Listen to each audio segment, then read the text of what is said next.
सरकार के दबाव में यह गलत तरीके से एक एफआईआर दर्ज करने का उन्होंने काम किया।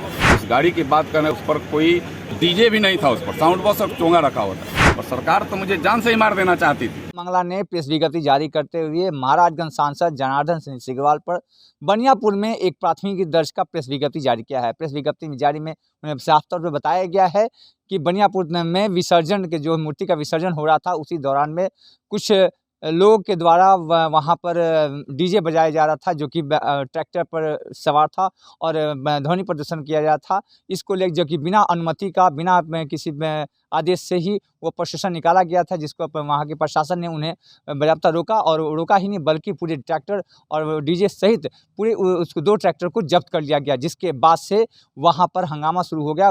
और जबकि थाना अध्यक्ष अपने दल बल के साथ में विधि व्यवस्था को संघायित करने के लिए दूसरे जगह में थे, तब तक में है वहाँ पर जनार्दन सिंह सिग्रीवाल अपने दल बल के साथ आते हैं। जो एसपी का प्रेस विज्ञप्ति में कहा गया है कि वो उनके द्वारा आने के बाद में दबंगों के द्वारा उनको अपनी गाड़ी वहाँ पर खड़ा कर दिया और दबंगों के द्वारा पर्याप्त जो है थाने में गया और ज़बरदस्ती किया गया। वहाँ से 2 गाड़ियों को जबरन वहाँ से छुड़ा लिया गया, जिसके बाद से जो जनार्दन सिंह सिग्रीवाल पर प्राथमिकी दर्ज करते हुए उन पर अज्ञात लोगों 17 लोगों पर 462 का /23 जो है एक्ट लगाते हुए और उन पर प्राथमिकी दर्ज कराया गया है। जो 17 लोग नामजद किया गया है उनको और जनार्दन सिंह सिग्रीवाल पर फिलहाल जो है इस पर जनार्दन सिंह सिग्रीवाल ने भी क्या कुछ कह रहे हैं, आइए सुनते हैं। कल एफआईआर हुई है विसर्जन के दौरान किसी हादसे को लेकर, क्या कहेंगे? देखिए, मैं तो पहले व्यक्तिगत मैं बताऊं कि हम सब लोग कानून और संविधान के पालन करने वाले हैं, 100% पालन करने वाले हैं। और कल की जो हादसा है, मैं इसके बारे में बताऊं कि परसों वहाँ का थाना प्रभारी ने बॉन्ड बना करके उस गाड़ी को रिलीज़ किया और बॉन्ड बना करके भी छोड़ना, अगर गाड़ी को बरियारी ले जाना और गाड़ी को ले जाना अगर होता है तो मुझे नहीं पता। लेकिन यह मैं एसपी का भी दोष नहीं देता, लेकिन एसपी दबाव में, सरकार के दबाव में यह गलत तरीके से एक एफआईआर दर्ज करने का उन्होंने काम किया। सरकार के दबाव से इतने अधिकारियों को दबना भी नहीं चाहिए। नियम और कानून कुछ होता है, उस नियम और कानून को भी देखना चाहिए।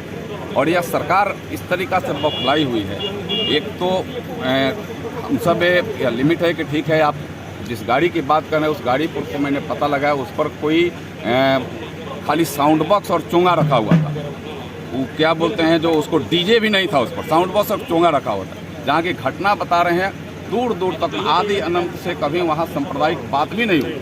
उस गांव में भी उस समाज के लोग नहीं, और एक हमारे बैठा समाज के तो उस जुलूस में थे। हमने पूरा उसका तहकीकात किया तो उस जुलूस में वो भी थे। तो कहीं उसकी भी कोई उसकी ऐसी नहीं है, दूर दूर तक नहीं है। या किसी के दबाव में गाड़ी भी थाना पर लाया गया और अपने स्तर से छोड़ने के बाद किसी के दबाव में फिर वो सरकार के दबाव में एफआईआर भी, और सरकार तो मुझे जान से ही मार देना चाहती थी। तो 13 जुलाई 23 की बात आप देखिए, लेकिन जब उससे हम बच गए तो चाहती है कि कुछ केस लाद करके तंग करें। मैं सरकार को चेतावनी देते हुए कहना चाहता हूँ कि समाज, देश और क्षेत्र के मान सम्मान और स्वाभिमान के लिए एक नहीं हजारों केस तुम कर दोगे, लेकिन स्वाभिमान पर आंच नहीं आने दूंगा। स्वाभिमान पर आंच आने वाले लोगों को मैं निश्चित रूप से करारा जवाब और उसका कठोर शब्दों से विरोध करते रहूंगा। छपरा से प्रभास सिंह, दर्शन, बिहार, झारखंड।